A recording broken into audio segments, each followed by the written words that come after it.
ఇంకా వారికి ఇంకా మీకు సమీపస్తులైతే ఇంకా గట్టిగా బుద్ధి చెప్పండి, అర్థం అయ్యేటట్టుగా చెప్పండి. ఎందుకంటే క్రీస్తులో పాలివారి కాకుండా పోతున్నారు, దేవుని పాలనలో ఉండేవారుగా ఉండట్లేదు. ఈ లోక అధికారులతోటి, ఈ లోక అపవాది కలిగి ఉన్నటువంటి అధికారాన్ని కలిగి ఉండాలని చూస్తున్నారు వాళ్ళు. వీరు మొదటి నుండి ఉన్నటువంటి విశ్వాసాన్ని విడిచిపెట్టేశారు, దృఢ విశ్వాసం లేకుండా తప్పిపోతున్నారు. కాబట్టి నేడు మీరు ఆయన శబ్దము వినిన ఎడలా, మనకి ఈ శబ్దం వినబడుతుంది. ఈ రోజు 82వ కీర్తన మనకు వినబడుతుంది. అయితే నేడు మీరు ఆయన శబ్దం వినిన ఎడలా, ఆ శబ్దం ఏదైతే ఆయన చెప్పాడో ఆయన రాబోతున్నాడు. లోకం అంతలో దినాల్లో ఉన్నాం మనము. కాబట్టి క్రీస్తులో పాలివారు కాకుండా పోతారు. లోక పాలకులుగా మారినటువంటి నీ స్నేహితులను, నీ బంధువులను విడిపించరా నాయనా, వారికి బుద్ధి చెప్పు, పక్షపాతం చూపించుకు.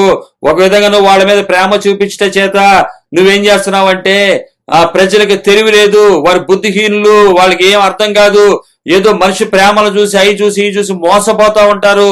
ఇది అపవాది అది ఏదేను తోటలో అవ్వను మోసం చేసిందో అటువంటి వారుగా తయారైపోయారు. అటువంటి వారుగా మోసం చేస్తున్నారు.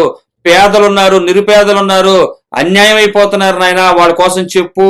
ఈ స్నేహితులు లేకపోతే బంధువులు వీళ్ళు పోతే తర్వాత సంగతి, అన్యాయం అయిపోతున్నారు, ప్రజలు అన్యాయం అయిపోతున్నారు, వారి కొరకు నువ్వు చెప్పాల్సిందే, ఇది చెప్పాల్సిందే అని చెప్పి ఆయన చెప్తున్నటువంటి మాట